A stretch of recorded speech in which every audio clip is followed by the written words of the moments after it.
Welcome. You have entered the realm of 1111 Talk Radio. Your host is Simran. It's time to discover your own language with the universe. Empower yourself, broaden your mind, open your heart, and discover who you are. Now, here's your host, Simran. Welcome. It is a joy to be with you today, as Pisceans tend to like to swim in all the waters that they find themselves in, and love is one of those places that I continually explore, as well as devotion and ceremony and ritual, all of the things that I feel continually pulsing deep within my bones and my organs and flowing through my blood. And I imagine that you too, regardless of distractions in the world or the busyness that you get caught up in, I imagine from time to time that continuing pulse of what's true does come as a reminder that we often have this sense of the something more that we don't always give ourselves, and that somehow life's sufferings tend to turn us back to. Sometimes it's hard to tap into those places of love. Sometimes it's easy to get hardened by what we see in the world, or simply apathetic because there's just not enough time for everything. Sometimes love's not at the top of our minds. But what about divine love? Does that seem to surround it all? Does that permeate all of the illusion to touch us in moments? Or what depths or perhaps heights do we have to go to touch divine love, to hold it, to keep it, to understand that it walks around all of the time alongside of us and inside of us? It's unfortunate that our world is in a place where there is so much division and conflict. And I think there are a lot of people that are questioning why we're here and what we're doing, and most of all, where we're going. I think there are a lot of young people that question religion these days. They are turning toward greater spirituality. Perhaps you are too. And I think that's the doorway. I think to know divine love, we have to know ourselves. We have to be willing to immerse in all of the cracks and crevices. We have to be willing to let it all go. And I have a guest today that has released a book called Love's Guest, Reflections of Inspiration and Wonder. It's an annotated selection from the Spiritual Dialogues by St. Catherine of Genoa. And Marc Aronoff is a mystic, a psychotherapist, and an award-winning playwright. After completing his BA in the interpretation of literature at Northwestern University, Marc lived abroad where he wrote for theater and worked as a professional actor, dancer, and choreographer. Marc's drama, The Lantern Bearers, has won several awards, attracting an international audience, and was translated into Italian in 2021. Marc published feature articles with several national publications and has worked as a ghostwriter with authors from around the world. He holds a master's in counseling psychology and currently offers wellness programs, including meditation and contemplative retreats with individuals and organizations across the nation. He writes in the book, "A relationship with God is nurtured through both a formal practice of meditation and prayer, and our informal awareness and intention to allow for a mystical and ultimately spiritual union with God, moment to moment. Humans have an innate capacity to experience and awaken a transcendent experience of God. Our potential to experience the mystical reality of life speaks to the role of divine love in the world today. God's presence in our every breath, calling us to awaken, feel, and see with the eyes of Christ." I'd like to welcome Marc to 1111 Talk Radio. It's a pleasure to have you here. Thank you, Simran. My pleasure to be here. As I moved through Love's Guest and read the many passages that have been translated and some reworded by St. Catherine, there was this palpable feeling of both her pain and her deep love. And that somehow that was a bridge to being able to open up to that divine love.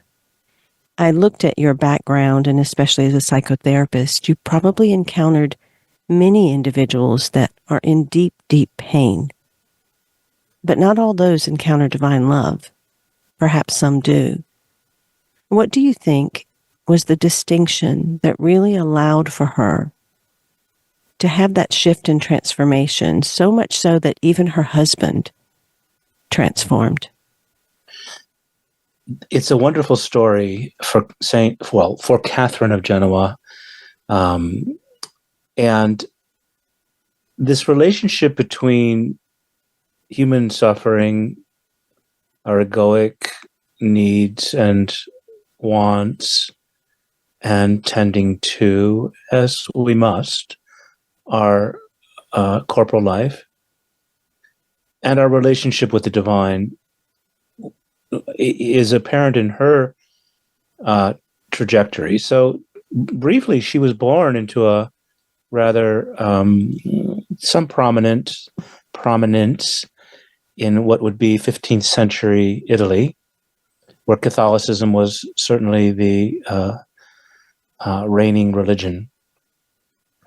And if I can just share this story of her moment where she was quite miserable. She would have been married off at a young age. She wanted to go into a monastery. I believe she would have been in her teens at that age, at that time, and was turned away as too young. Her sister ended up in a monastery, and she ended up married to a spendthrift, cheating, gambling, wealthy man who ended up losing all his money and losing all her money. As the story goes, she was quite unhappy. And if I were to diagnose her, it would be clinical depression. I think there were moments where she could not get out of bed.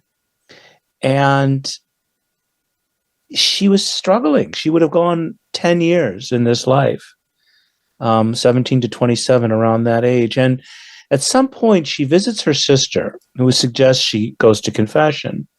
And so the history is somewhat difficult to nail down specifically, but we know that she had a moment where during her confession at the age of 27, God pierced her heart in such a way as she shifted forever. And whatever suffering, burden, horror of her life that she had known day to day, something shifted whereby, so to speak, she was no longer that identity. And this is the wonderful moment that I just love as a psychologist, is she came home, so to speak, and her husband said, "What happened to you?" And he literally said, in some manner of speech, "I want what you now have. Oh my goodness, I will walk with you. I will follow you. I will renounce my former life." And he went on with her to volunteer during a plague, nonetheless, at the local hospital, and never again cheated. They actually adopted his illegitimate daughter.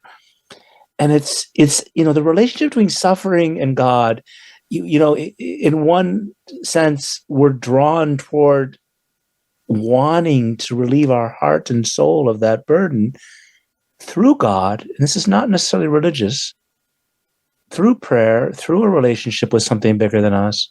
And that is a kind of fertilizer, a kind of catalyst for our growth. And I think that was what happened to Catherine.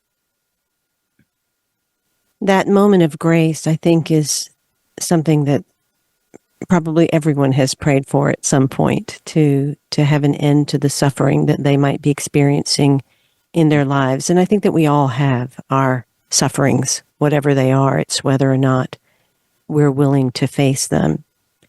And in going to confession, or finding that moment where grace entered, you as a a person of the mind and of science, when you consider the moment of grace and how you've created this work that is so deeply spiritual, how do you reconcile those two things? Where's the meeting point? Is it something that shifts in the mind? Is it something that opens in the heart? Is it a moment of surrender? Do you think that helps us all to get to that place where we open more and more to that divine love? Or is it part personal will? I don't think it can be forced, ever. And yet we must point ourselves, point our eyes, and every day make effort. So it's all of that. I once heard a person who was offering me a healing. He said, Mark, I'd like you to till the garden of your soul. So imagine each of us are a garden. Some of us are filled with more weeds than others. Some of us have been harmed by trauma, abuse in our families of origin. And there's different pathways to, if we're speaking of this, I want to say highest beacon of transformation, that I'm going to use the words union with God, where our identity is no longer solely our egoic and or our story. And we begin to step into something, and it may be utterly unbelievable for a person to say, wait a minute, is there another story? And it's practice. So surrender, meditation is the first doorway, prayer is a doorway. Perhaps grieving a trauma and doing some work with a therapist is another passage, acknowledging and recognizing what happened in one's life to bring us to this difficulty.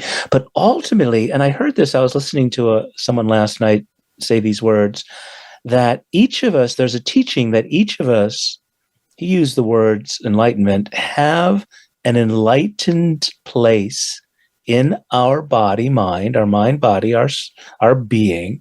We are each holding a container of absolute union, divine love, and enlightenment with God. And, or higher power, or whatever word you want to use, because God does not have to be the word. And that place is our true self. How to know that, and day in, day out, moment to moment, how to at least have some relationship with that is surrender at some point, or even just believing these words. So I think it's a combination. It really is. And as a psychologist, I certainly work with the human. I like to say I treat the spiritual nature of human beings. And some people really want to stay in the story. This language we're using here is not for everyone, oddly. I released my own trilogy, which is a cross-section of the multidimensional human, and it lays out how to maneuver this world, how to meet our cycles and rhythms in every single thing that we would come across. And the third book is around the graces that we must give ourselves. And it is a bit of that surrendering, but it is a self-anointed grace to me that opens us up to the divine. Mm-hmm. And when we look at the world, there's so much separation. Even if we look at love, there is both separation and external projection. There's all this external love that exists in the world, whether it's family or partners or friends or celebrities or things that we like to do. There's all of that love, even to the point that we've projected this love for God externally. And it feels to me that moment that she had grace, it was as if there was no more projection. That divine love was actually divine union. And you said that something similar to that just now, is that there has to be that connection and recognition of that divine beingness or spark internally for us to even open a crack towards that divine love. Yes. Ultimately, I think what you speak of, and your words, I believe, are coming from an experience. I mentioned this in my introduction. I'll ask during the intake, I only ask it once, is there a God in your life, or is there a higher power? And I get one of three answers generally. Yes, no, or I might get, what do you mean? Yes, no, or there's something I don't know what.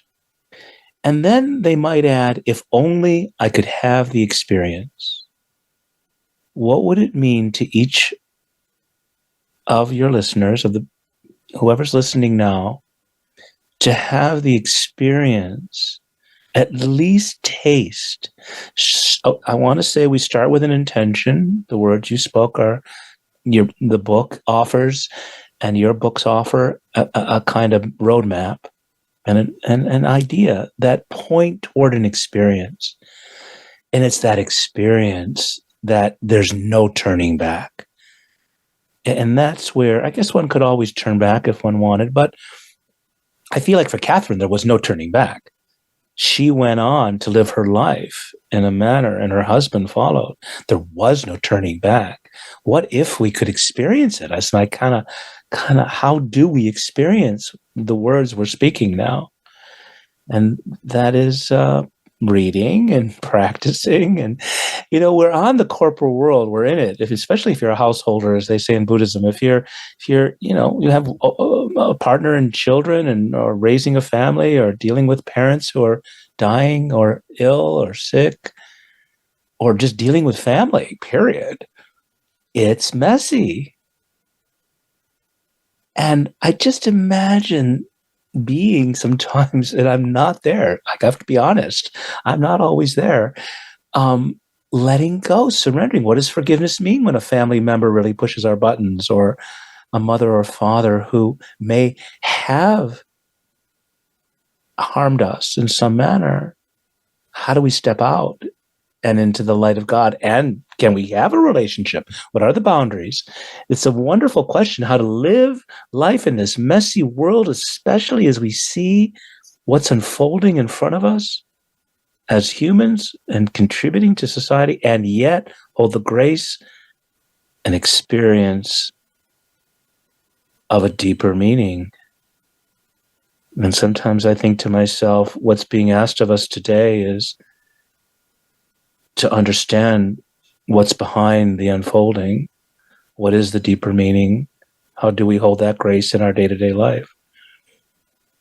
I've always been fascinated by Dante's Inferno, and Catherine had two works, the Treatise of Purgatory and the Spiritual Dialogues, of which your book is Love's Guest is based on. And when I think about, and I think you even wrote in your book about purgatory, she viewed it, and I have often viewed it as, that's already right here. We have that experience here. Yes. Especially if we are living in our story, as you say, or our identity, we can maintain an experience of purgatory.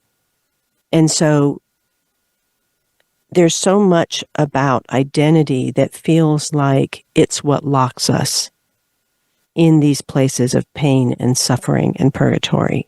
Yes. Do you feel like, in reading her works and translating them, do you feel like she transcended identity?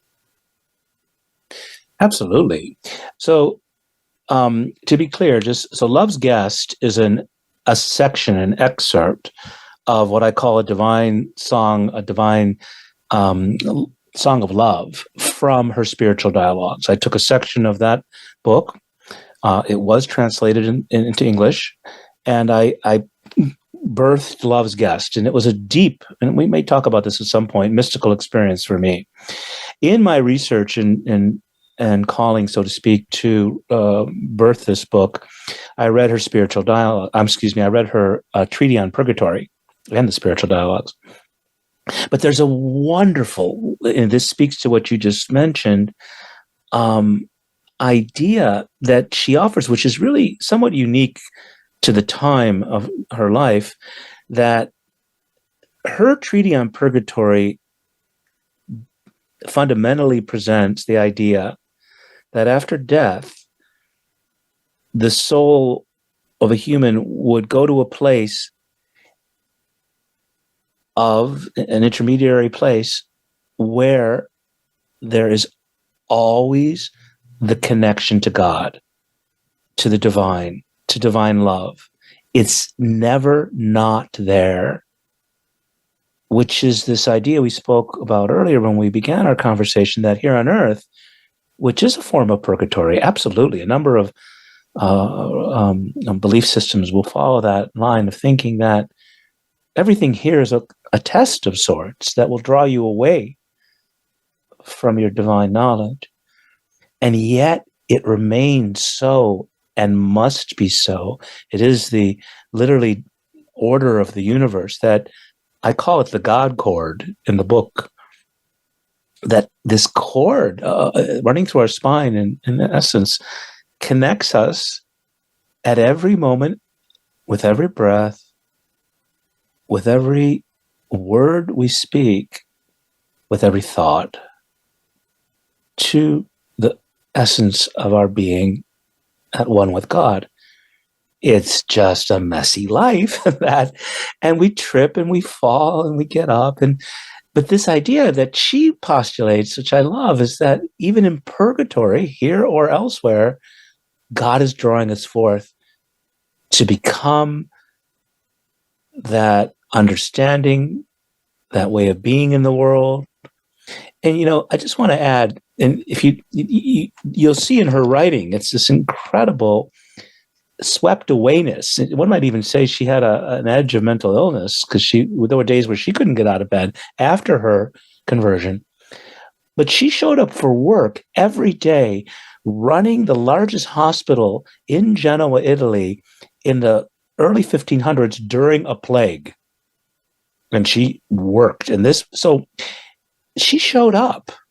Like, it wasn't like, okay, I'm a monk and I'm going to go off and pray, which is not an easy life either necessarily.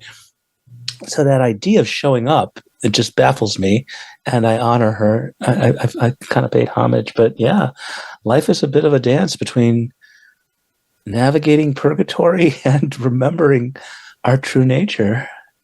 How about it?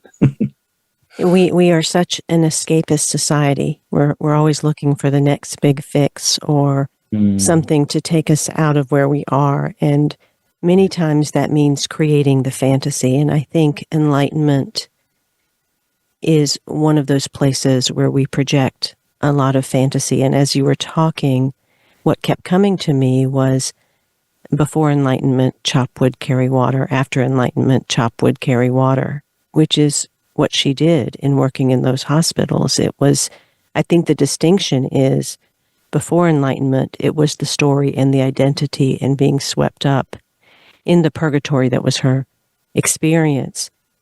But after enlightenment, it became more about the love that flowed through her. And so when you have the title Love's Guest, talk a little bit about the meaning of that. What are you sharing when you say Love's Guest? The question you posed earlier, I'm going to come to answer this in a second. How do human beings, and I pose this also, how do any of us come to well-being and an identity or a new understanding of who we truly are? In some manner of speaking, Catherine had a conversion whereby God literally pierced her heart, as she calls it. I at some point when I read her work, my experience, as I was just literally in an altered state for about a week or two, and it was in those few days that I wrote much of the introduction. And at some point, I mentioned Catherine. I don't have the exact line in front of me. Is Love's Guest, and it was in this idea that we all need help.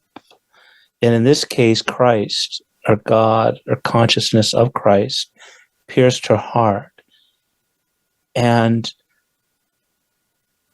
the idea that we are all Love's guest is to say we can enter into an identity whereby we are no longer what we think we are? What if we're held at every moment of our life by love, a divine love? Now, a friend of sorts posed the question, at what point do we become love's host? And invite others into our room. It's a little different tack. But love's guest is to say, we allow into our life the opportunity to be accepted, to be welcomed, to be held, to be nourished, as if I was a guest in your home, Simran, and you are love, and you offer me everything that soothes my soul. O love, you accomplished the whole work of our salvation, which we neither know how to do nor are able to do without you. O love, your name is so sweet that it imparts sweetness to all things. Sweet is the mouth that names you, most of all when the words proceed from a heart full of your liquid sweetness, which makes us benign, meek, gracious, joyous, bountiful, and ready, so far as may be to serve humanity. O love, when by any way you are able to penetrate the heart of humans with your gracious darts, however slight may be your flame, it is powerful enough to make us abandon all things else for you.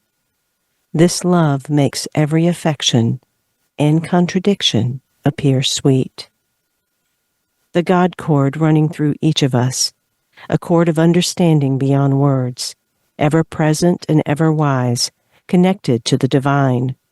In a sense, all we have to do is remember and trust in this connection to cultivate the experience of God.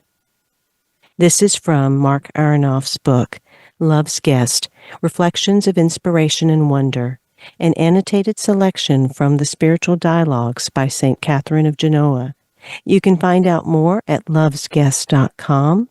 That's LOVESGUEST.com.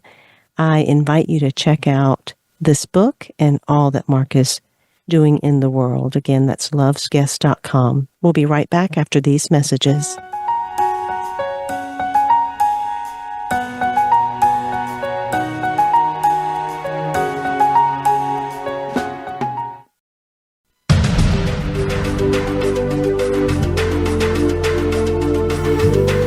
You are listening to 1111 Talk Radio. Simran is an award-winning author, publisher of 1111 Magazine, powerful speaker of wisdom, and a life mentor. Find out more at IamSimran.com. Now, back to 1111 Talk Radio. Before we get back to Marc Aronoff and his beautiful book, Love's Guest, I want to mention that I've just released Intuitive Living, a beautiful 7-module course on signs, symbols, and synchronicity. You are not on a journey. You are the journey. You are experiencing itself. You are not in the world. You are every piece and part of the world speaking back to you about you. You will be amazed at all of the different ways that your world is constantly not only speaking to you, but reflecting you. I invite you to explore my new course. If you'd like to try out the first module for free, it is available, and you can open up to all the ways that your life is talking to you. Everything from your body, car, and home, to your children and pets, to even the global events that we have going on in the world. If you want to know what you truly are, then it's time to discover all that you are. So check that out. It's called Intuitive Living, and you can go to my websites to find that. O Lord, what manner of love is this? What is the love which is ever changing us from good to better, continually bringing us nearer to our end? And yet, as we approach, it more closely plunges us into an ever profounder ignorance of our situation. Humans in this state are kept alive by the rays of love with which God pierces the heart and which return us to heaven in ardent sighs. If we did not find this relief, we would die through the vehemence of this fire. Sometimes it so restrains us that we can neither speak nor sigh, in order that its work may be more quickly done. But it does not hold us long in this condition, because we cannot remain in it and live. O love, the soul that feels you begins even in this world to possess eternal life. But the Lord conceals this work even from its possessor, lest we should spoil it by making it our own. O love, those who feel you understand you not. Those who desire to comprehend you cannot know you. This is from Marc Aronoff's book, Love's Guest, Reflections of Inspiration and Wonder, an annotated selection from the Spiritual Dialogues by St. Catherine of Genoa. Marc Aronoff is a mystic, psychotherapist, and award-winning playwright, and I invite you to check out all of his work by going to lovesguest.com. So you pose a question to yourself within the book, Marc, at the beginning, where you were inspired to ask, what is the meaning of divine love in the world today? So after moving through some of your own mystical experiences and your exploration of Catherine's writings, and even since having published the book, how do you respond to that question? What is the meaning of divine love in the world today? Well, let me take a moment. Listening to you read Catherine's words and your lovely voice reveals to me the layers of practice, intention, and surrender. The meaning of divine love in the world today is that effervescence and condition of which we are, as you were noting, part of it all times. It's both a consciousness, intention, awareness. Where do we put our mind? And an awakening of sorts. Divine love plays the role of beyond the drama and beyond the story. How do we see ourselves first in relationship to a higher power? And I feel like when you ask this question, what comes to me also is divine love holds the world together. There's a teaching in Kabbalah of the first letter of the Hebrew alphabet, known as the Aleph, which is silent. And there's a teaching that in this silence, this nothingness, the world is held together in divine exploration. It's the nothingness that holds us. And when I say nothingness, it's a very special something. That divine love is indeed a condition. It's almost like that place I spoke of earlier. That's our higher self. And it's our, I don't want to say duty, but our invitation to cultivate an awareness of that divine love. It's the juice that holds the world together through thick or thin, war and famine, beyond the illusion, beyond the conditions that appear, beyond the story. It's the grace by which we rest and find our truth. Something like that. That's beautiful. That's really beautiful. You know, it's almost as if we are fish in water without knowing we're in the water. Yes. That we truly don't understand that. And I was already contemplating about the pause, and you brought up Aleph. There is so much in the pausing and in the presence, within the silence or the breeze that runs through the trees.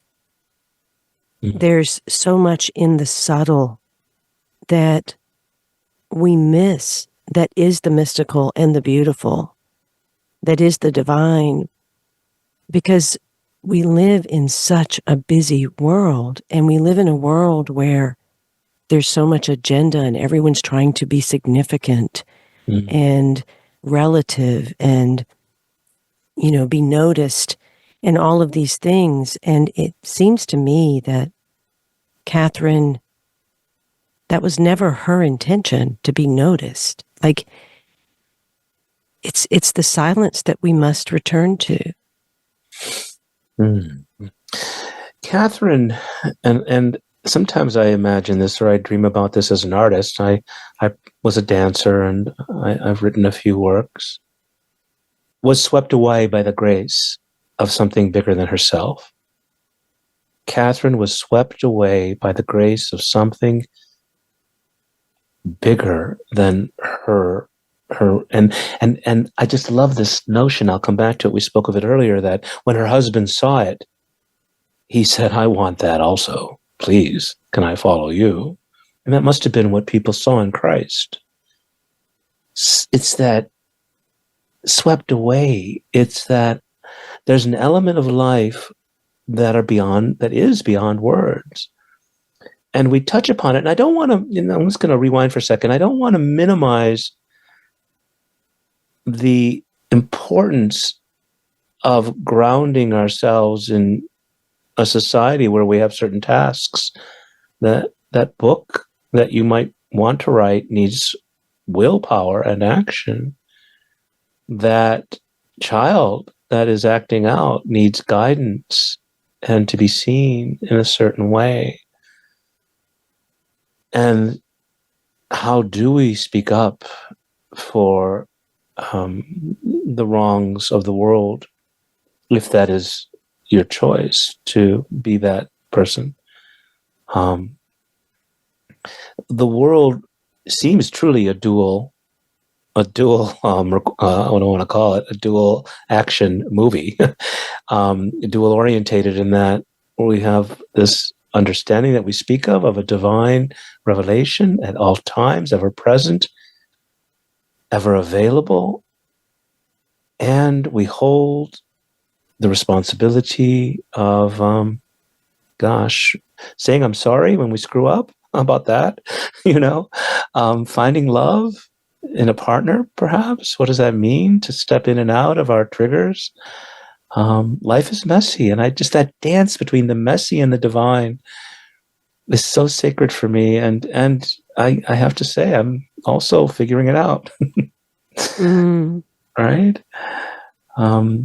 Catherine seemed to be swept away, and I admire that. I often, I think I look at great writers, and I look at literature and artists, and there's an element, you get good at what you do through both discipline and practice.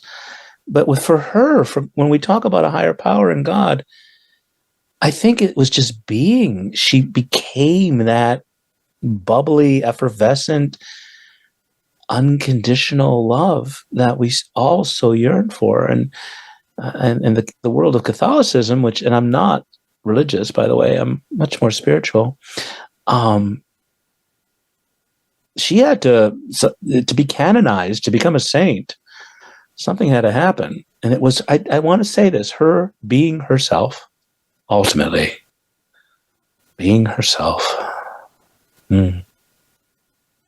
I believe that our divinity comes through our humanity. That part of what we're really here for is to feel that we embodied on this earth, to really know the full gamut of what it means to be human. And that means embracing all of the messiness while aspiring toward the highest aspect of ourselves. And in that humanity are those glistenings of the divine spark.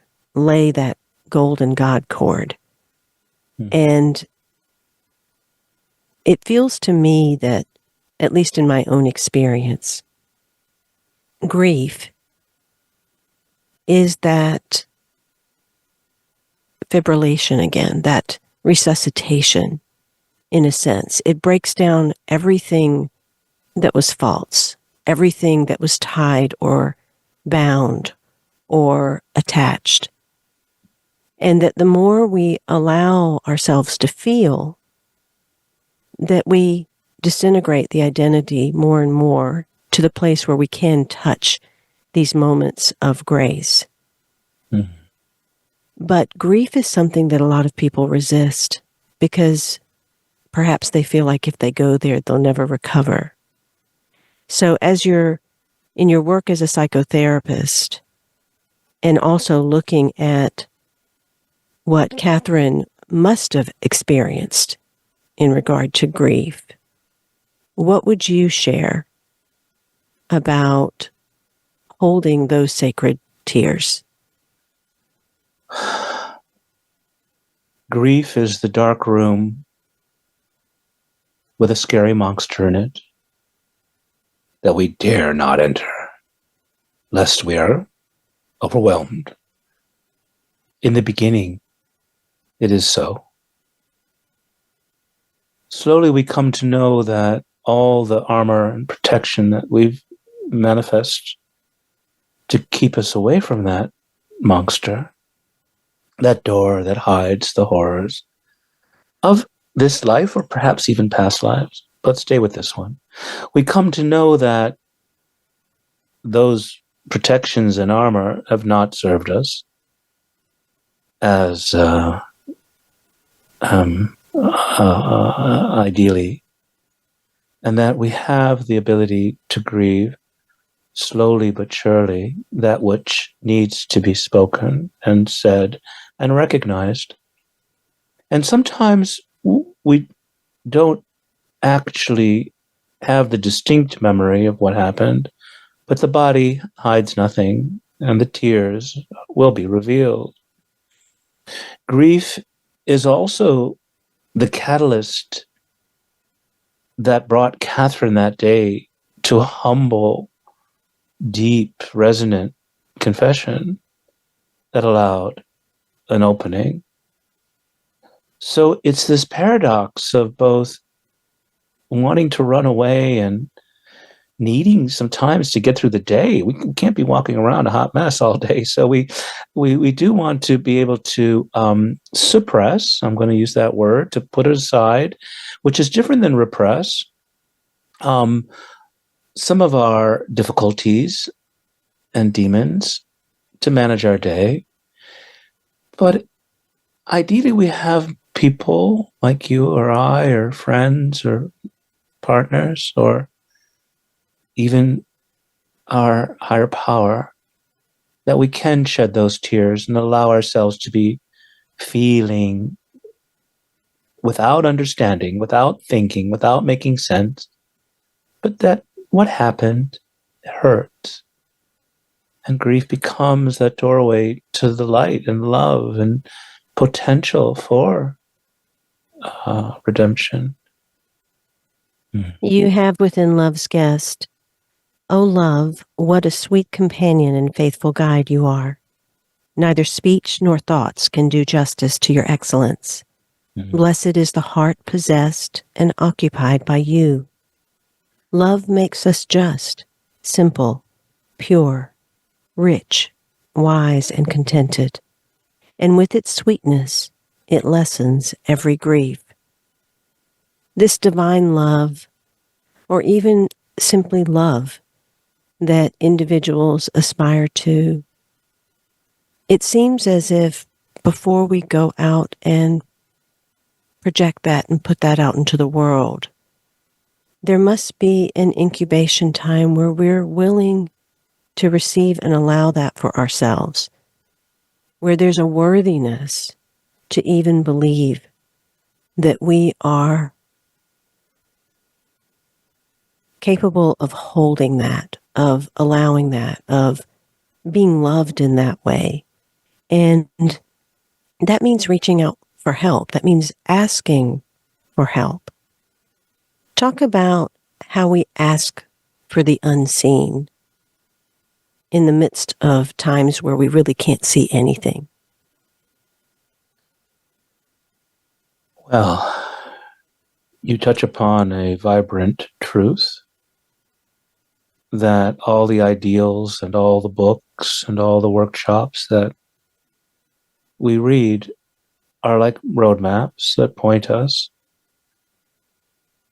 And the ground in which we stand is ultimately the garden that we're tilling. And I want to say day by day, beginning with intention, beginning with awareness that I'm hurting, we start to ask for help.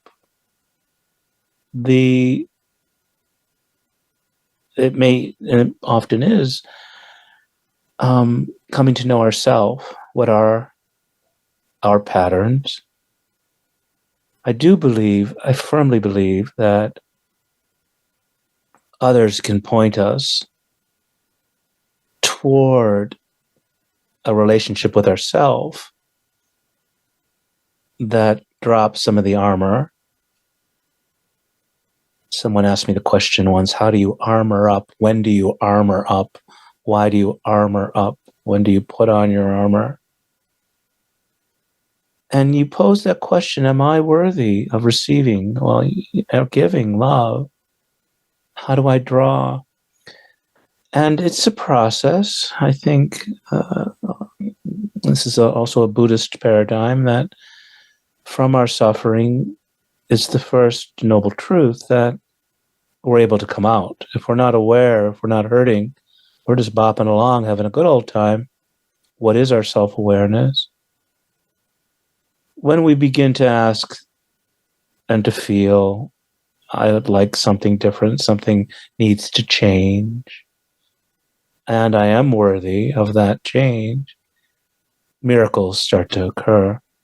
I do believe there is a place for the miraculous in life, and maybe that's simply coming to know that you are worthy of love, that you are able to adjust certain patterns if needed.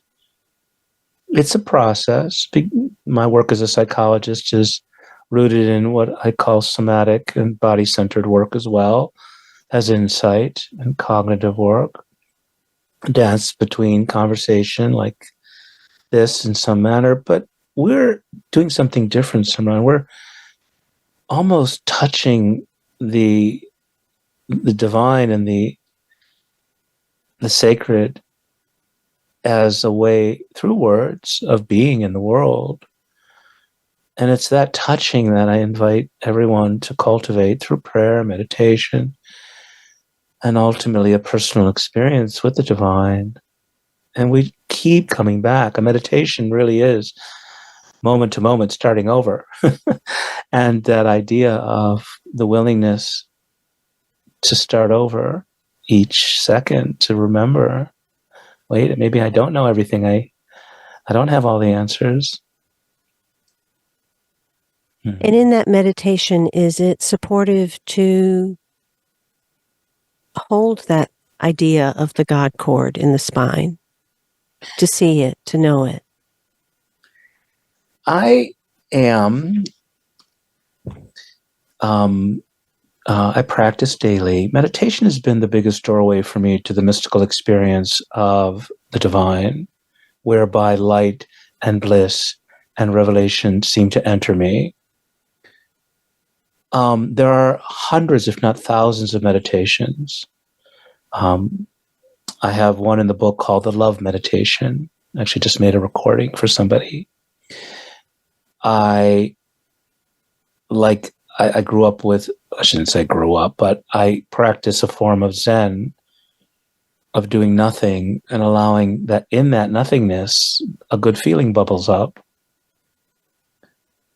There are healers who can touch us through energy work, which opens our meditation.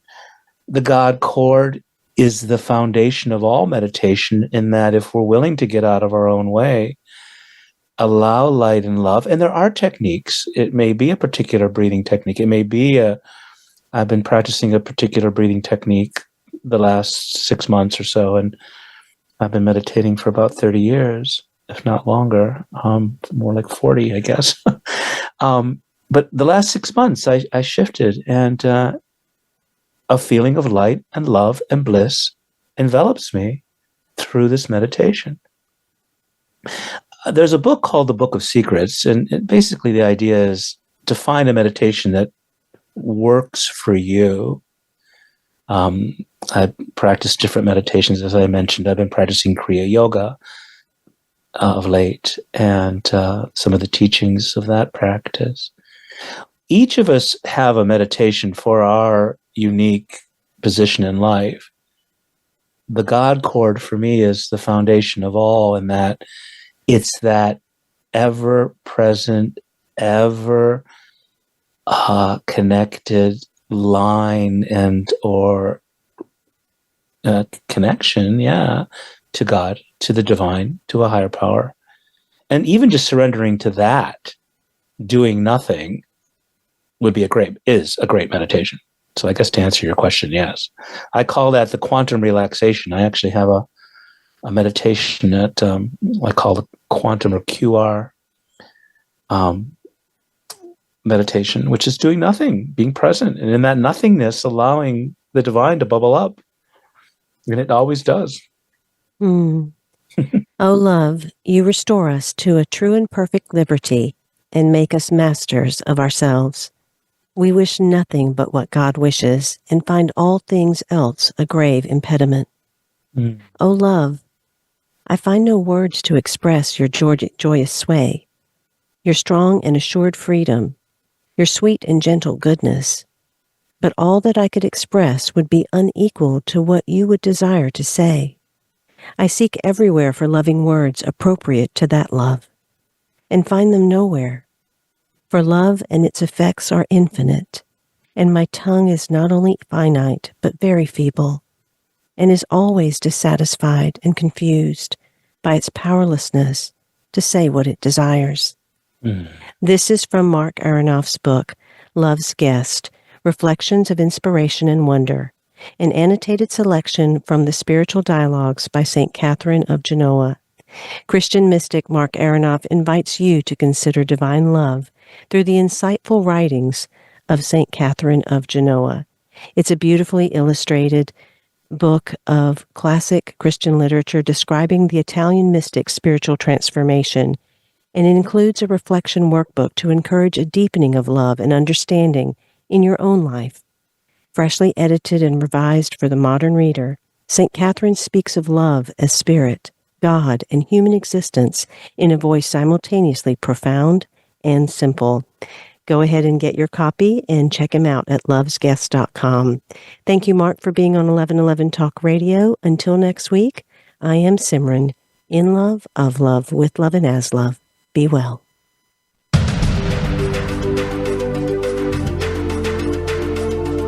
Thank you for opening your mind to a new reality, your heart to greater compassion, and your experience of aliveness with 1111 Talk Radio. Join host Simran next Tuesday at 8 a.m. Pacific, 11 a.m. Eastern Time to step through the gateway of conscious living here on the Voice America Empowerment Channel. Remember, you are not on the journey. You are the journey.